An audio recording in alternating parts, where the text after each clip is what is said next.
बिस्मिल्लाहिर्रहमानिर्रहीम हस्बिल्लाहु ला इलाहा इल्ला हुवा अलैहि तवक्कलतु व हुवा रब्बुल अर्शिल अज़ीम। ग्लोबल ग्रोथ गुरुज़ की तरफ से मैं हूं कदीर अहमद राना और आज हम एक ट्रैवल व्लॉग शेयर कर रहे हैं। ये travel vlog Lahore to Faisalabad motorway पे है और आज हम इस ट्रैवल व्लॉग में ये शेयर करेंगे क्या बातें आपको मद्देनज़र रखनी चाहिए और कौन सी लेन के ऊपर किस स्पीड के साथ जाना चाहिए और किस तरह आप रोड एक्सीडेंट से खुद को सेव कर सकते हैं और मोटरवे और एक्सप्रेस और जीटी रोड के जो रोड्स हैं इनके दरमियान क्या फ़र्क है। तो आज के व्लॉग में मेरे साथ हैं जनाब कामरान साहब। अस्सलाम वालेकुम कामरान साहब। और मोहतरम जनाब अंसार कुरैशी साहब, मेरे मेंटोर भी हैं, मेरे टीचर भी हैं। अस्सलाम व्यूअर्स, मैं हूं अंसार कुरैशी और आप हमें देख रहे हैं live on a motorway from Lahore to Faisalabad. तो जी सर, कैसे हैं आप? मैं कदीर बिल्कुल ठीक ठाक हूं। आप बताइए, आप कैसे हैं? आपका ये सफ़र कैसा गुजर रहा है? आज मोटरवे पे सुबह सुबह आप घर से निकले हैं और फैसलाबाद की तरफ रवां दवा हैं। जी माशाल्लाह, सफ़र बहुत ज़बरदस्त। सर काइंडली ये बताइए कि जो मोटरवे है इसमें 3 लेयर्स हैं। जब आप देखते हैं कि जो फास्ट लेन है इसके ऊपर अक्सर लोग जो है ना वो बड़ी स्लो स्पीड पे गाड़ियाँ चला रहे होते हैं। तो ये जो एक्सीडेंट वगैरह होते हैं इनमें ज़्यादातर रेशो किस तरह के लोगों की होती है और किस तरह कौन सी बातें हमें मद्देनज़र रखनी चाहिए मोटरवे पे ट्रैवल करते हुए? कदीर देखिए, एक बात समझनी चाहिए कि मोटरवे पे जब आप सफ़र कर रहे हैं और गाड़ी चला रहे हैं तो मोटरवे एक बड़ी ऑर्गेनाइज्ड और स्ट्रक्चर्ड जो है किस्म की एक ट्रैफिक प्रिंसिपल और रूल और डिसिप्लिन का नाम है। मोटरवे पे आपको जैसे पता है कि ये 3 लेन मोटरवे होते हैं पाकिस्तान में ज़्यादातर, और जब आप 3 लेन मोटरवे में आप सफ़र करते हैं तो ये जहन में रखिए कि जो एक्सट्रीम लेफ़्ट साइड पे जो पहली रोड लेन है वो हैवी ट्रांसपोर्ट के लिए, कमर्शियल व्हीकल्स के लिए और स्लो मूविंग व्हीकल्स के लिए होती है। और उनको ये बताया जाता है कि जब वो अपनी गाड़ी चला रहे हों तो अपनी एक्सट्रीम लेफ़्ट वाली जो लेन है उसमें गाड़ी चलाएं। अब अगर उन्होंने लेन तब्दील करनी है, और लेन तब्दील करना उस वक्त ज़रूरी है जब उन्होंने ओवरटेक करना है, तो जब वो ओवरटेक करें तो वो अपनी मिडल लेन में आएँ। और मिडल लेन में आने के लिए सबसे ज़्यादा ज़रूरी बात ये है कि सबसे पहले वो अपना इंडिकेटर दें, राइट साइड का इंडिकेटर दें। शीशे में देखने के बाद इंडिकेटर दे के लोगों को इन्फॉर्म करें कि आप ओवरटेक करना चाह रहे हैं, अपनी लेन तब्दील कर रहे हैं। लेन तब्दील करके ओवरटेक मुकम्मल करें और जब आप अपनी लेन में वापस जाएं तो फिर दोबारा आप इंडिकेटर दें ताकि जो पीछे से आने वाली ट्रैफिक है उसको ये क्लियर इशारा मिल जाए कि अब आप वापस अपनी लेन के ऊपर आ रहे हैं। तो ये तो वो हैं जो स्लो मूविंग कमर्शियल व्हीकल्स हैं जो एक्सट्रीम लेफ़्ट साइड के ऊपर जिनको गाड़ी चलाना ज़रूरी है। मोटरवे पे जो मिडल लेन है नाजरीन और व्यूअर्स, ये ज़हन में रखिएगा, ये तमाम ट्रैफिक के लिए है जो लाइट कमर्शियल व्हीकल्स हैं जिसमें गाड़ियाँ, जीप्स और एसयूवीज़ वगैरह आती हैं। ये उनके लिए है कि जो लोग स्पीड लिमिट, जैसे कि आपको पता है कि हमारे मोटरवे पे स्पीड लिमिट जो है वो 120 किलोमीटर्स पर आवर है। तो जब आप 120 किलोमीटर्स की स्पीड के ऊपर कॉन्स्टेंटली अपनी गाड़ी चला रहे हैं तो आप मिडल लेन यूज़ करेंगे। और जब आप मिडल लेन यूज़ करते हैं तो ज़हन में रखिएगा कि जो राइट लेन है, जो फर्स्ट लेन है, वो सिर्फ इस मकसद के लिए है कि वो जो पीछे से आने वाली तेज़ रफ्तार गाड़ी या वो गाड़ी जो ओवरटेक कर रही है ये उसके लिए है। सो मोटरवे पे क्योंकि हमने कभी ऐसा नहीं देखा कि हेड ऑन कोलिजन्स हुए हों। हमारे यहाँ जितने भी मोटरवे पे एक्सीडेंट होते हैं वो उसकी बुनियादी वजह ये है कदीर साहब, आपको पता है कि जो एक्सीडेंट्स होते हैं मोटरवेज़ पे, जीटी रोड्स पे, उसकी जो बुनियादी वजह है वो ये होती है कि वो तेज़ रफ्तारी की वजह से नहीं होते। उसमें ज़्यादा जो है चांसेस जो हैं, जो परसेंटेज है एक्सीडेंट्स की, वो स्लो मूविंग गाड़ियों की वजह से होते हैं। तो जैसे अभी आपने अपने इंट्रो में बताया है कि लोग कम रफ्तार से, स्लो स्पीड से गाड़ी चलाते हैं और मेन जो है लेन है, जो एक्सप्रेस लेन है, उसमें वो चले जाते हैं, जिसकी वजह से पीछे से तेज़ रफ्तारी से आने वाली गाड़ियां वो अपनी गाड़ी की स्पीड को कंट्रोल नहीं कर पाती, जिसकी वजह से एक्सीडेंट्स अक्सर हमने देखे हैं होते हुए। तो व्यूअर्स, मेरी आपसे रिक्वेस्ट ये है कि मोटरवे पे जब आप गाड़ी चलाएं तो आप लाइन लेन के डिसिप्लिन की पाबंदी करें और तमाम रूल्स एंड रेगुलेशंस जो हैं उनको फॉलो करें, ताकि आपका सफ़र ना सिर्फ खुशगवार गुज़रे बल्कि महफूज और आरामदेह भी हो, और ये आपकी ज़िम्मेदारी। जी, पिंडी भटियां से फैसलाबाद जो है ये एक्सप्रेस वे है, क्योंकि ये 2 लेन रोड है, और इसी तरह ही लाहौर से जो सियालकोट है वो भी एक्सप्रेस वे है, क्योंकि ये भी 2 लेन रोड है। और इसी तरह ही अगर आपने सफ़र किया हो पिंडी से मरी जाते हुए, जो नई सड़क बनी है उसको कहते ही वो एक्सप्रेस वे है। तो ये बेसिकली एग्जांपल्स हैं एक्सप्रेस वे की, और जो बाकी जो लाहौर और पिंडी के दरमियान जो M2 है वो हमारी प्रॉपर मोटरवे है। तो ये फ़र्क है बिटवीन मोटरवे और एक्सप्रेस वे में।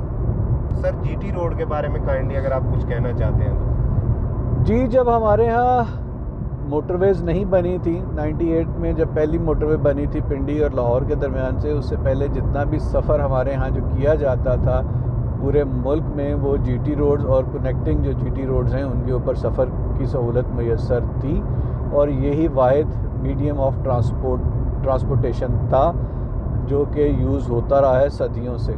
GT रोड जैसे कि आपको पता ही है ग्रैंड ट्रंक रोड कहलाती है, और ये बहुत लंबी रोड है जो शायद अफ़गानिस्तान काबुल से शुरू होकर न्यू दिल्ली तक जाती है, और इसकी जो बुनियाद थी वो शेर शाह सूरी ने रखी थी सबसे पहले। आप इमेजिन करिए कि आज से 400-500 साल पहले ये रोड का जो पहला डिज़ाइन था, जो स्ट्रक्चर था, लेआउट था, वो शेर शाह सूरी ने बनाया था, और ये रोड उस वक़्त से ही इस्तेमाल हो रही है ज़राए आमदोरफ्त के लिए। GT रोड क्योंकि बड़ी ही अनऑर्गेनाइज्ड किस्म की एक आप समझेंगे एग्ज़ाम्पल है सफ़र करने के लिए, जो कि इंतहाई इस वक्त के हालात में, जबकि हम मुकाबला कर रहे हैं इसका मोटरवे से, तो एक गैर महफूज किस्म का सफ़र है ये। अगर आपने लंबा सफ़र करना है, मसलन अगर आप सफ़र कर रहे हैं लाहौर से पिंडी की तरफ GT रोड से, तो GT रोड के ऊपर इस वक्त जो ट्रैफिक है और जो उसके ऊपर कंजेशन है वो बहुत ज़्यादा हो चुकी है, जिसकी वजह से जो सड़क के ऊपर आपको सफ़र करने में इंतहाई मुश्किलात पेश आती हैं। ज़्यादा ट्रैफिक होने की वजह से, लाइन, लेन और इशारों के डिसिप्लिन की कमी की वजह से, और रूल्स एंड रेगुलेशंस ना होने की वजह से बहुत सारे 2 व्हीलर्स, मोटरसाइकिल वाले, rickshaw, chingchi, commercial vehicles, even trolleys जो हैं वो GT रोड के ऊपर सफ़र करती हैं, और जब वो लाइन और लेन की पाबंदी नहीं करती, तो जिसकी वजह से जो तेज़ चलने वाली ट्रैफिक है, जो कंपैरेटिवली तेज़ चलने वाली गाड़ियाँ हैं, उनके लिए शदीद मुश्किलात का सामना करना पड़ता है इन लोगों की ट्रैफिक सेंस पुअर होने की वजह से। यही वजह है कि जो GT रोड है वहाँ पे जो ट्रैफिक हादसात की जो शरह है वो बहुत ज़्यादा बढ़ रही है और दिन ब दिन बढ़ती चली जा रही है, जिसकी वजह से अनसेफ, अनऑर्गेनाइज्ड और अनडिसिप्लिन ट्रैफिक है, और जिसकी वजह से जो सफ़र है GT रोड पे वो अब गैर महफूज और गैर यकीनी हो चुका है।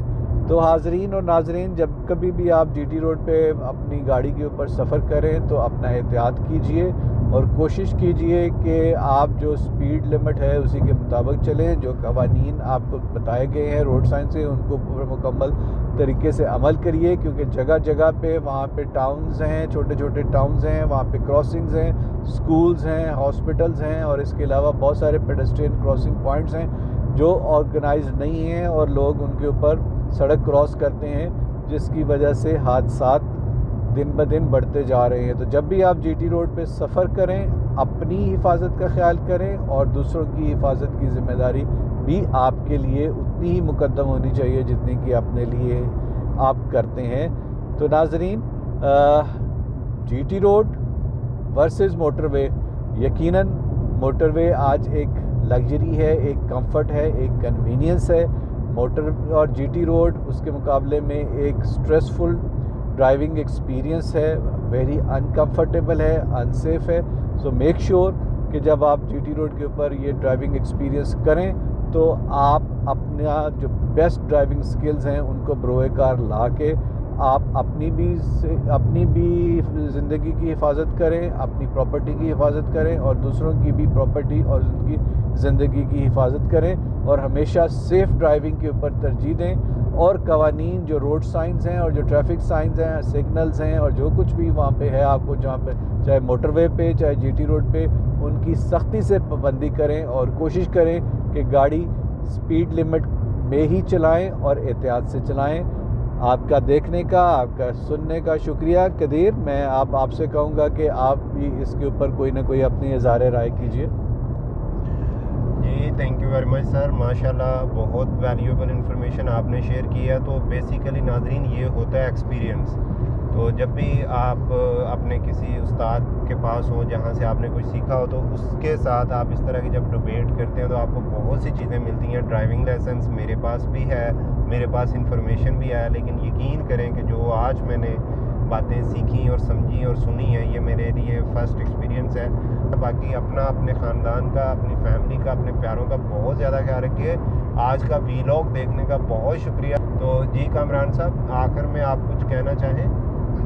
बड़ी वैल्यूड इन्फॉर्मेशन है जो पता चली, और जैसा कि कदीर साहब ने कहा कि नॉलेज और इन्फॉर्मेशन में इजाफा हुआ है, सेम इज़ विद मी कि मुझे भी काफ़ी चीज़ों का भी क्लैरिटी नहीं थी, क्योंकि अंसार साहब ने जो सारा शेयर की information, it was a very good vlog. Global Growth Gurus को सब्सक्राइब कीजिए। ग्लोबल ग्रोथ गुरु को आप सब्सक्राइब कर लीजिए, क्योंकि कामरान साहब ने भी कह दिया। मैंने तो कर लिया अभी। जी माशाल्लाह, थैंक यू जी। Viewers thank you very much for watching us. इस वक्त हम सफ़र करते हुए मोटरवे और एक्सप्रेसवे से अब हम फैसलाबाद के पास एंटर हो चुके हुए हैं।